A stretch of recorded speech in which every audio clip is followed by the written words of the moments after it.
New journal season is very much upon us, but with this also comes new journal anxiety. What if we miss something? What if we mess something up?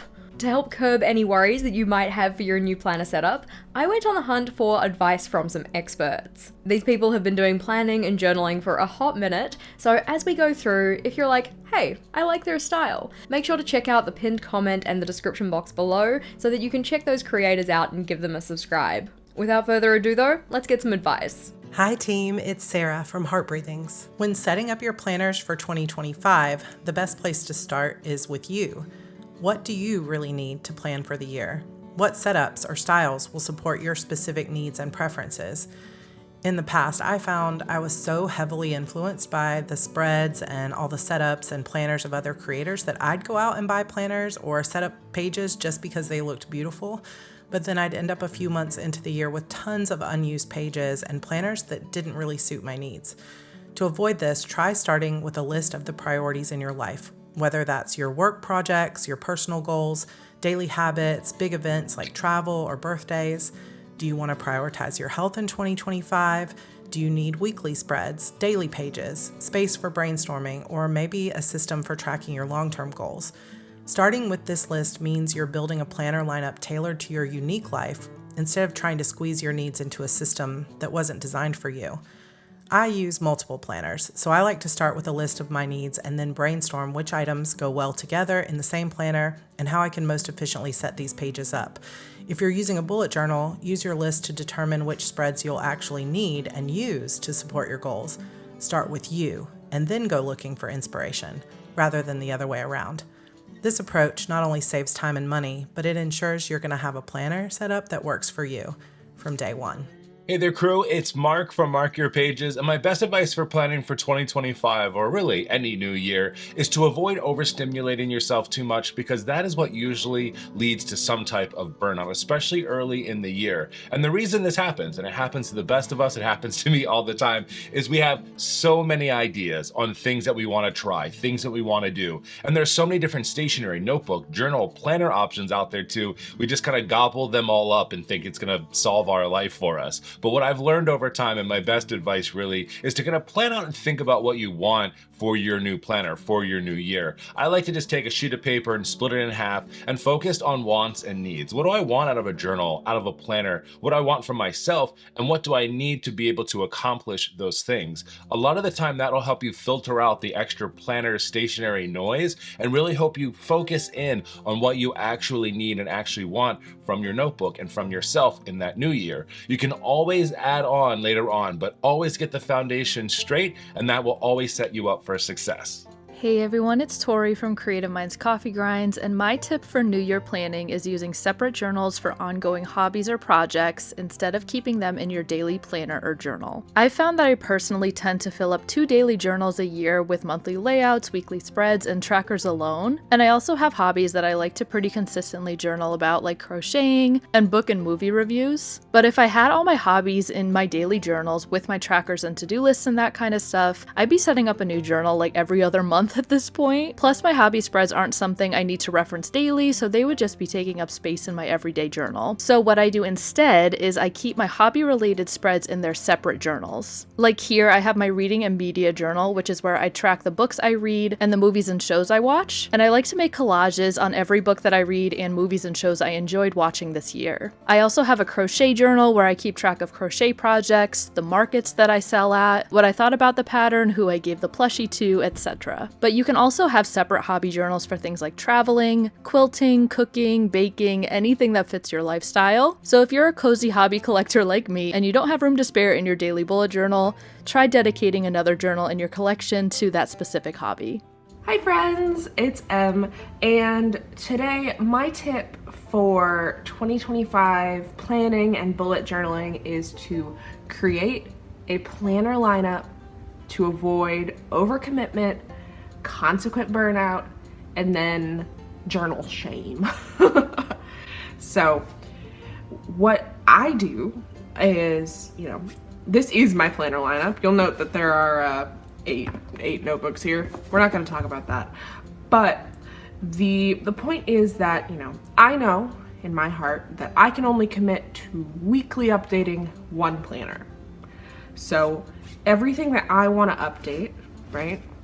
So that could be my exercise, what books I'm currently reading, any planning that I want to do for my content, etc., is all going to have to go in one journal.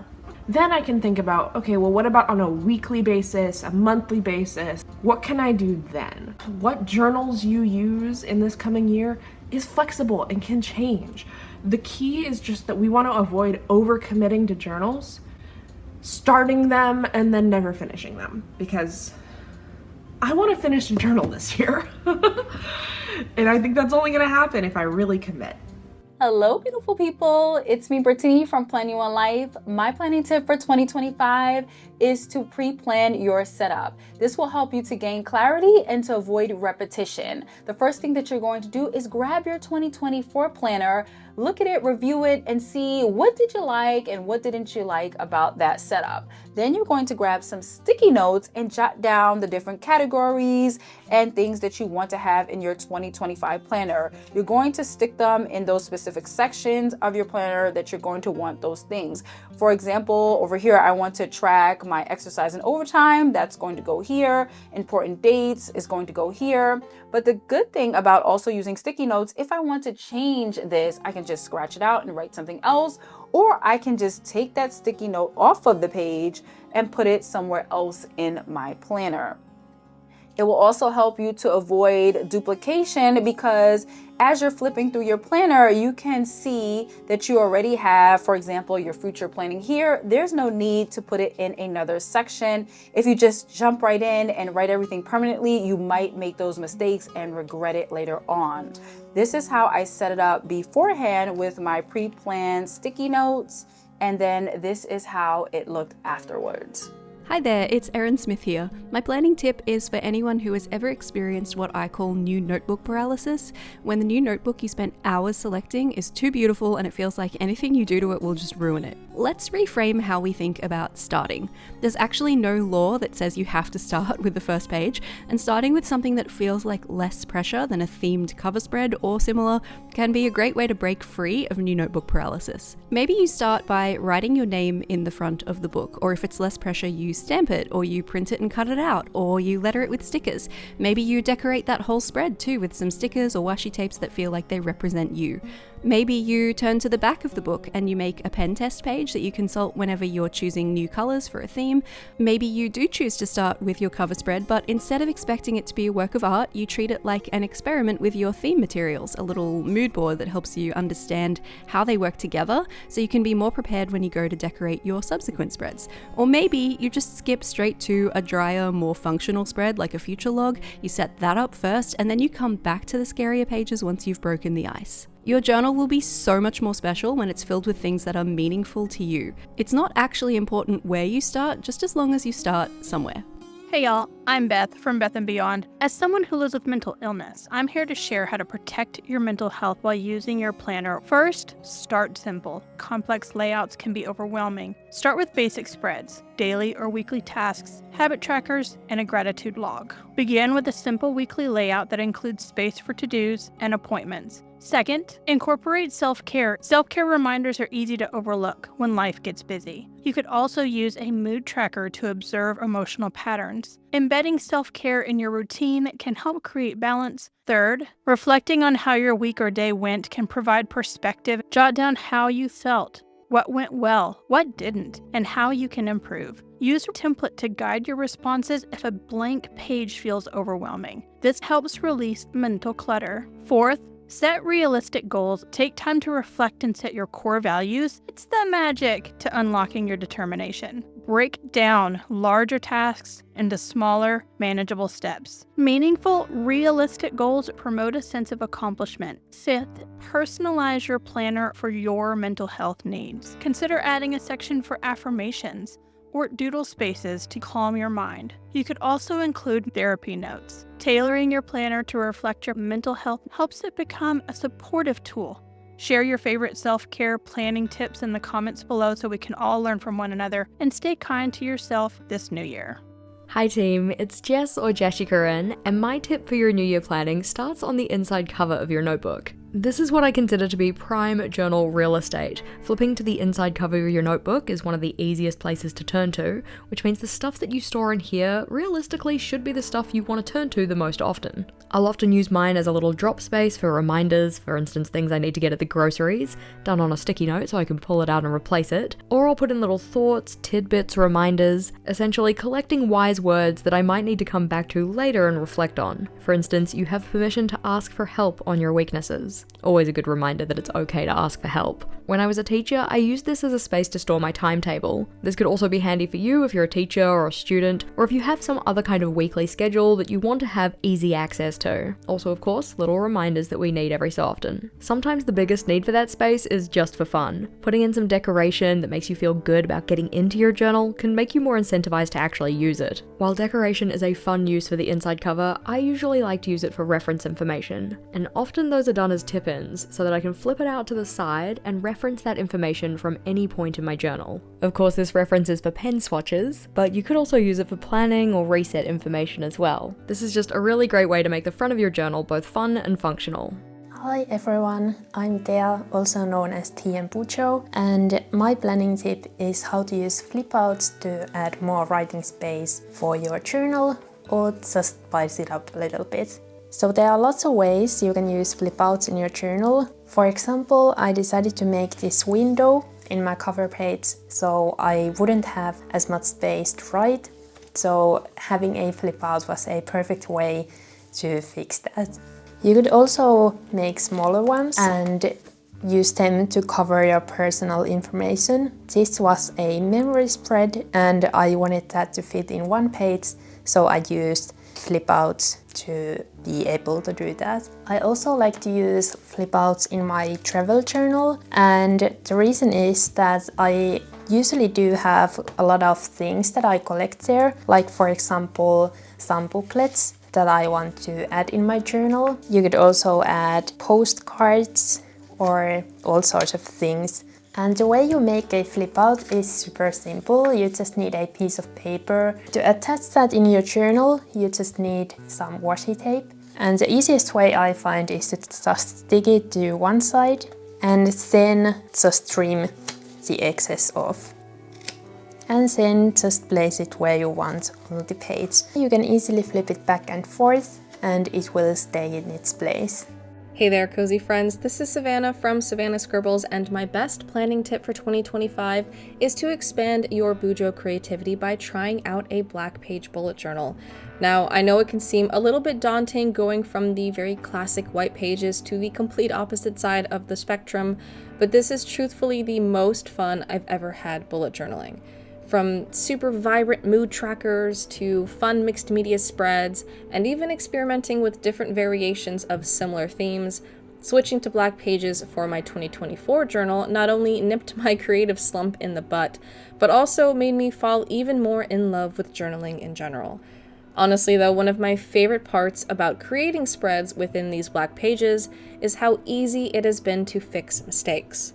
This is definitely the most colorful and chaotic my Bujo has ever been, so being able to seamlessly cover up wonky lines and doodles has been equally therapeutic and very satisfying. Whether you're a journaling newbie or a seasoned veteran, I can guarantee you'll have an absolute blast with this change in canvas and maybe even discover new ways to express yourself within these dotted pages.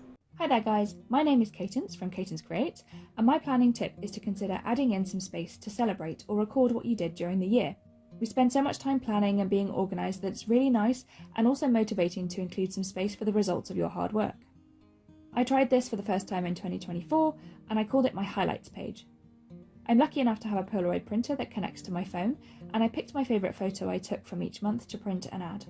I've covered up some of the more personal pictures here that include family and friends, but hopefully you get the idea. If you don't have a Polaroid printer like this, there are still several different ways you could do this page. You could print off pictures from a computer, so you could make them whatever size you wanted. You could also do a doodle to represent something that happened or something you were really into or proud of. If you're not into drawing, you could instead do a mini journal entry and jot down the headline events of the month or any goals that were achieved, and then decorate around them with stickers and washi as you normally would. You can make the spread as big or as small as you want, giving a really tiny space for each month with the whole year on one page, or you could spread it out across several pages. This is really fun to fill out and gives you a mindful moment to reflect on the month and all that happened as you choose what you want to include. Over the months, you build up a really beautiful snapshot of the year across a page or two, and it'll be something lovely to look back on. So enjoy planning for the future, whether it's long or short term, but also take some time to reflect and celebrate your life. Hi friends, Tory here, and you can find me on YouTube under Torey Ramos, and I wanted to share today how I use my Dutch door spreads to make my bullet journal setups easier and or a little bit more fun.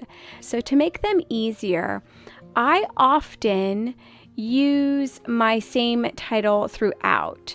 So if you just chop off a little portion of your page, you can use that same header for my future log for both pages that you're using, and you can do this for multiple pages. I also have in my March of this year's setup another example of a little Dutch door that I did. So I just kind of chopped this page down so that you can see those tulips from both my cover page and my calendar page. For my reading journal this year, I also did a tabbed Dutch door so that you've got galaxy on both sides to kind of just have my spreads decorated. And then my last example is going to be my yearly collections journal, where I did another one of those header sections so that I can see the header from multiple pages. This definitely helps cut those setup times down because you're only doing those decorations or main headers one time, and then you're able to just kind of flip through and see all that work that you put into that on each page that is going to be associated with that spread.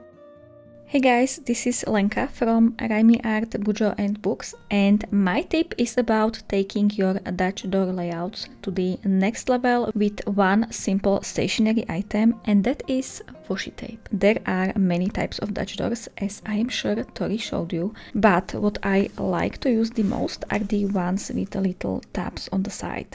I find it easiest to cut the tabs straight, so we have little rectangles. Then you take your washi tape and wrap it around the tab.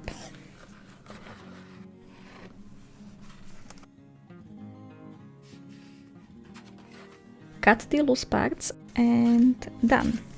I like these simple rectangles, but I like to cut the little triangles from the sides. And now these look much more fun. If you feel like these are too big, you can just cut them shorter. If you don't want to cut your pages, but you still like to have tabs, you can take a piece of washi tape, place it on the edge,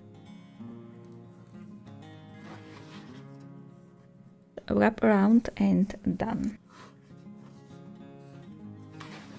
Now you have a little removable tab on your page. I find it to be a great way to bring some color to your journal spreads. Hello everyone, my name is Raquel from Lunar Inspiration, and today the tip that I have for you, illustrated by some rubber duckies, is what I like to call my path to success. The way that I use this is that at the beginning of the year, no matter how ambitious or small my goals might be, I keep track of them here, and then this is the main kicker. I really like to meditate on the knowledge that I need to acquire and or the skill sets that I need to master in order to achieve these goals. And then over here, I split the year into quarters, so 3 months for each box. So June to March, and the last one is October to December. The reason why I do this is because life will absolutely throw some curveballs at you, and you're really not in full control of your life. You might have the perfect plans, and you just might not end up fulfilling them, or you might not want to fulfill them anymore. And so the reason why I do this is that regardless of whether you achieve the goals or not, if you make progress here, you will have learned things, you will have mastered skill sets, which might be useful for you down the road with other goals, with other parts of your life, and you will still have made some progress in your life, regardless of whether those goals are achieved or not. And so over here, you can kind of microtask how you will learn the things or how you'll master the skill sets, or if adjustments are necessary because life threw some curveballs at you, you can make new goals here, you can keep track of what happened, and that way you make the best that you can do to achieve the things that you need to achieve. Hi, it's Filo from Bujo by Filo, and my tip for 2025 is to use a future log for all your future events and deadlines. It's the most useful spread in my whole Bujo, so let me show you how I do it. For this year, I had a future log for the first semester in my first Bujo, and here is the second semester in the second Bujo. So I recommend a section with mini calendars so that you can see any date at a glance, see what day it falls on. I also like to highlight any holidays. And below or next to it, you can write down birthdays, deadlines, events, and seasonal tasks like car inspection or sweep the chimney or doctor's appointments. So when you need to check any date in a month that you haven't set up already, you can jot it down here and keep it for later. And then typically when you set up your Bujo every month, the first thing you do is you refer to your future log and make sure you transfer all those notes to your monthly calendar. It's also useful to plan projects or track something referring to your goals. So personally, I added my social media trackers at the bottom, but it could be books read or whatever your goals are. The idea is to have an overview of the year or semester in advance, but it's also very useful to see once it's filled so you can adapt it for next time. Hey there, Julia here, and my planning tip involves utilizing a reusable bi-weekly activity calendar to log goals and projects in a more flexible way. So you can see my calendar here is a little reflective, and that's because I have some single-sided laminate here, and I'm also going to be using this fine tip dry erase pen. And I've got this calendar broken down into 2 weeks. So for myself, I want to be able to use this calendar as a 2-week view for physical activity and workouts. However, my work schedule is a little wacky and we travel quite a bit, and so I can't always set something in stone. So I can, of course, put more detail here if I want, but just for this example, I just put the category. If things change or I need to put in a new week, I can just erase it and go again.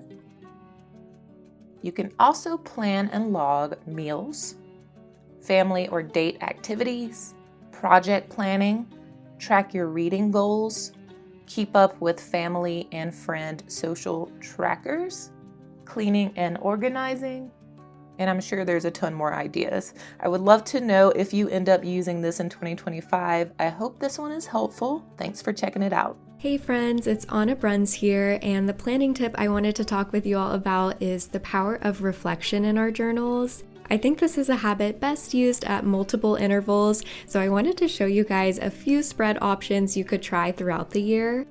When it comes to a new year, that's a great opportunity to reflect on the big things. So these are some prompts that I like to include at the beginning of a new journal.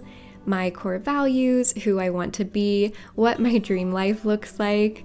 This is great stuff to get clear on before setting your bigger goals. I get the most out of my monthly and weekly reflections though, because this is where I can really get into the nitty-gritty. When I do a weekly reflection, I actually go back and read through all my daily entries, which is a great way to have a truly accurate picture of my time and thoughts instead of going based on memory. When reflecting, I usually ask myself 3 main questions. Here's an example in a monthly reflection. What went well, what didn't go well, and what am I going to do with this information? First of all, it's so important to write down the positive, both for my mental well-being and keeping up motivation. And this last question is really helpful too, because this is the space where I can brainstorm why something didn't go well and what can I do about it. So these routine reflections are really where I can turn these observations from my life into ideas for how to improve it. Hi there, I'm Natasha of Natasha Creates, and my planning tip is to set up a year in color review page. This would work similar to a year in pixels, but is a lot less work to set up and comes together a lot quicker. What you're going to do is, for every month of the year, you're going to add 4 to 5 squares or circles to that month. And as the year goes on, you're going to take the main colors from the color palette you used to plan that month, and you're going to fill out the squares or circles. This is going to give you an overview of what your year looked like in colors. Psychology tells us that we're more drawn to certain colors depending on the mood we're in. So what I find fun about this layout is that it gives you an overall sense of the mood you were in, and you're able to go back and reflect what you were going through that month or what may have led you to choose that specific color palette. So like I said, this is very much like a year in pixels, but it's a lot less work to set up, and it's a really great exercise to go through and reflect on what your year was like and how your year is represented in the colors you chose for your planning. Will you be including a year in color? Hello everyone, I'm Claire Marie B and I'm delighted to be sharing a fun journaling tip with you today. My tip is to use waterfall weeklies. They have been a game changer for me and I want to show you why. When setting up my weeklies, I will always use a double page spread. I started to create waterfall weeklies with sections down the right hand side. They're so easy to set up. You simply cut off a strip of each of the pages. I use 2 bullet journal dots per page. They're a great way to keep your colour scheme and theme cohesive throughout the month without having to do lots of artwork or complex decoration. So they are great for people who are in a rush or for those who don't consider themselves too arty but love to journal. You can use washi tape to decorate them or create your own pattern and prints to add texture and something different to your journaling. Not only do they look great, they're functional too, as I can easily flip from week to week and find what I'm looking for quickly. Hi friends, my name is Harmony, otherwise known as Joy Letters over on Instagram and YouTube, and my planning tip is to clarify your focus for the new year using a mental inventory. A mental inventory is really just a giant list. It is similar to a brain dump, but it has more of a reflective process to it. I do one at the beginning of the school year because I'm a teacher, and also at the beginning of each calendar year. I start by listing everything that is consuming my headspace in the moment. I get it all out on paper and I'm not trying to prioritize, I'm not trying to order them in any way. Once the list is done, then I look for any similar categories that these items fall into. For me, typically fall under the categories of personal or work or my kids or content creation. I make myself a little color-coded key, and then I take my same markers and color code each item in this list, whether it's a task or a note. And that allows me to reflect on what I absolutely need to focus on first, then next, and then next. Not out of the entire list, you can tell, but just out of the top maybe 10 to 12 items on that list that need my attention now. I hope this helps create some clarity for you as we get into the new year, and thanks for watching. Hopefully you're feeling a bit more prepared to tackle your new journal setup, and be sure to check out any of the creators that were new to you by checking out the pinned comment or the description box. If you wanted some more specific layout ideas for your new journal setup though, then this video would be the next one to check out. That one has 20+ ideas for your new planner setup, so click or tap on that one and I'll see you over there.